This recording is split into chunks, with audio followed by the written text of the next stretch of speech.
शेतामध्ये जर पाऊस पडल्यानंतर पहिल्या दिवशी जाऊन चक्कर मारून यायची.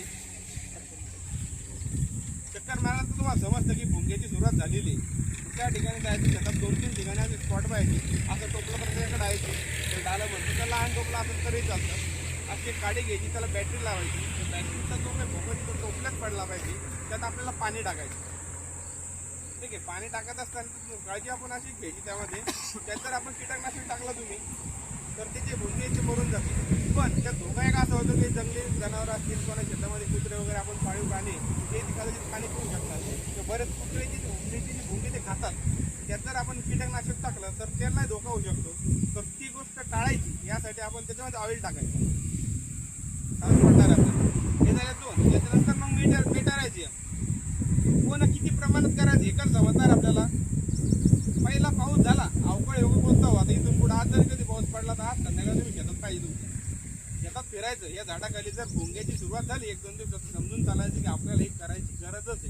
आणि तुम्ही कितीही शेती करा, काही औषधानं काही करा, फारसा उपयोग त्याचा होत नाही. ते कोश अवस्थेत सध्या त्या आळीचं जीवनचक्र सांगतो तुम्हाला. त्या आळी पीक येते वर्षभरामध्ये तिची एकच पिढी होते. इथं आळीचं रूपांतर झालं तर 3-4 महिन्यापर्यंत ती आळी जिवंत राहते. 3-4 महिन्यानंतर ती कोश अवस्थेत जाते. कोश अवस्थेत गेल्यानंतर पूर्ण उन्हाळा ते आपल्या शेतामध्ये सध्या ढेकळाची गाली इकडे कोश अवस्थेमध्ये पूर्ण उन्हाळा म्हणजे साधारणतः मे महिन्यापर्यंत ती कोश अवस्थेत असते. आणि एकदा का पाऊस पडला तर कोश अवस्थेतून ती भुंगेऱ्या अवस्थेमध्ये येते. अशा पद्धतीने त्या आळीचा आपल्याला धोका आहे. तर त्या आळीची उपजीविका कशी करते हे तुम्हाला सांगतो. आता तुम्ही पहिला पाऊस पडल्यानंतर संध्याकाळच्या वेळेला जर बघा ना, संध्याकाळच्या वेळेला शेतात गेले जर असेल एखाद्या वेळेस तुम्हाला लिंबाचं झाड येतं. इथं लिंबाचं हे बोरीचं पण आहे, बाबळीचं आहे आणि बोरीचं. लिंब, बोर आणि बाबोड या 3 झाडाची जे काही पाण्यात अशी हिरवे हे पानं आपल्याला दिसतात. हे पानं ते खातात. त्या पानावरती ते उपजीविका करते भुंगेऱ्या अवस्थेमध्ये. भुंगे म्हणजे लाल कलरचा किडा असतो. मागच्या वर्षी मी व्हॉट्सअपवर आपल्या सगळ्यांना पाठवलं होतं की आज तो उमनी आळीचा भुंगा म्हणून आपल्या टॅग दिलं होतं. म्हणजे तालुकाभरात आपण ते व्हायरल केलं. संध्याकाळच्या वेळेला पाऊस पडल्यानंतर आत्ताच काल परवापासून तुम्ही बातम्या पाहत असाल पंजाब ढग यांच्या माध्यमातून सुद्धा की आणखी जे हवामान तज्ञ अवकाळी पावसाला त्यांनी आपलं धोका सांगितलेला आहे. काल आभाळाला होतं, आजही सांगता येत नाही. म्हणजे 1-2 दिवसात पाऊस पडू शकतो. आपल्याही भागात पडला, आपल्याही भागात पाऊस पडू शकतो कदाचित.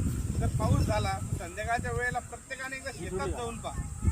शेतात गेल्यानंतर ही जी झाडं आपल्याला दिसतात, आपण ज्या झाडाखाली बसलोय, कडुनिंबाचं, बोरीचं आणि बाबळीच्या झाडावर संध्याकाळच्या वेळेला म्हणजे जे नेमका सूर्यास्त व्हायची सुरुवात होते त्यावेळेस ते लाल कलरची भुंगे तुम्हाला त्या झाडावर दिसते. त्याचा गुंग सारखा आवाज येतो त्याचा भुंगेरायचा.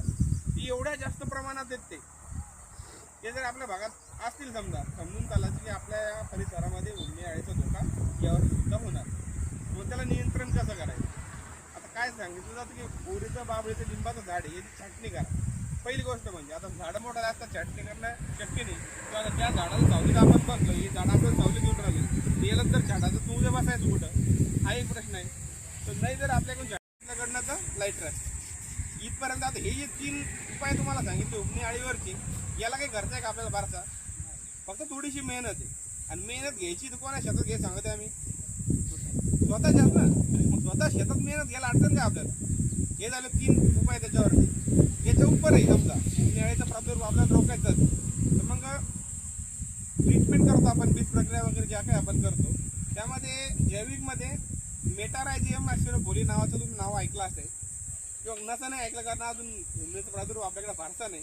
मग जेव्हा उमनी सुरू होईल तेव्हा त्याचं औषधे आपल्याला म्हणजे माहीत होईल कोणती इथं. मेटारायझियम कृषी विज्ञान केंद्राच्या माध्यमातून भेटू शकतं. तर आपले जैविक शेती लोणवणे साहेब हे सुद्धा तुम्हाला उपलब्ध करून देऊ शकतात. ज्यावेळी तुम्ही शेतामध्ये शेणखत वगैरे टाकाल ज्यांच्याकडे उपलब्ध आहे त्यांनी मेटारायझियम जर त्यात टाकलं, मेटारायझियम ही स्वतः एक बुरशी ती काय करते त्या उमनी आळीला खाते. ठीक आहे. तर मेटारायझियम जर आपल्याला टाकता आलं शेतामध्ये तर ते आपण टाकू शकतो. हे झाले 3 एकदम स्वस्तवाले इलाज झाले आपल्याकडे. हे आपल्याला करावेच लागतील तुम्हाला सांगतो. त्याची व्यवस्था असेल तर लाईटच्या माध्यमातून आपण करू शकतो. पण कधी लोड शेडिंग आहे, कधी प्रॉब्लेम आहे, कारण अवकाळी पाऊस झाल्यानंतर आपल्याला लाईट राहील त्याची काही गॅरंटी नाही. पण हा जो इलाज आहे एकदम आपल्याला सगळ्याकडे अवेलेबल असा आहे. उमनी आळी कसं काम करते की नॉक्युलिटी फॅमिलीची आपण आता तुम्हाला बोलताना सांगितलं की प्रकाशाकडे आकर्षित होणार आहे आणि त्याचं आपल्याला नियंत्रण करायचं. करत असताना साधा असं डालं किंवा टोपलेला आपण म्हणतो हे सगळ्याकडे त्याचा आकार लहान मोठा असला काही हरकत नाही. ते घ्यायचं, याच्यामध्ये आपल्याला पाणी टाकायचं. पाणी टाकल्यानंतर या पाण्यामध्ये काय टाकायचं याच्यावर आपण चर्चा केली. याच्यामध्ये आपण कीटकनाशक टाकू शकतो, क्लोरोपायरीपासून. परंतु त्याचा धोका काय हे सांगितलं, जर आपले पाळीव प्राणी असतील किंवा आता शेतामध्ये रोई मेले तर वाटणार नाही तुम्हाला, पण हारे वगैरे हे जे बाकी प्राणी आहे हे जर का कधी याच्यामध्ये पाणी पिऊन जर त्यांना बाधा झाली तर थोडंसं आपल्याला वाईट वाटेल. या गोष्टी होऊ नये म्हणून या पाण्यामध्ये आपल्याला एक ऑइल टाकायचं आणि ऑइल हे सगळ्याकडे अवेलेबल 10 रुपयाची पुडी सुद्धा मिळते. अशा झाडा इटा जर तिथं भुंगेरे तुम्हाला आढळत असतील समजून चालायचं की आपल्या भागामध्ये उन्हे अडीचा धोका लाल कलरचा आहे, ब्राऊन कलर नाही काळे ते वेगळं, ठीक आहे. अशा भुंगेरे जर आढळत असतील शेतामध्ये तर शेतात गेल्यानंतर एक तर शक्य होत असेल तर झाडाची छाटणी करणे हा पहिला पर्याय. पण झाडाची छाटणीमध्ये कोणकोणते धोके किंवा का नाही करू शकत आपण ते आपण चर्चा केली. दुसरं म्हणजे हा लाईट ट्रॅप बनवायचा, तो कसा करायचा काय तेही सांगितलं. आणि तिसरा विषय सांगितला, पेरणी करत असताना मेटारायझम ॲनिसोफोली नावाची जैविक बुरशी, ती बुरशीची ट्रीटमेंट करा किंवा खतामध्ये शेणखत वगैरे आपण टाकणार आहे त्याच्यासोबत मिक्स करून ते शेतात टाका. ती जैविक बुरशी हुमणी अळीच्या जी प्रौढ अवस्था असते त्याच्यावरती अटॅक करते आणि अशा पद्धतीने हुमणी अळी मरून जाते.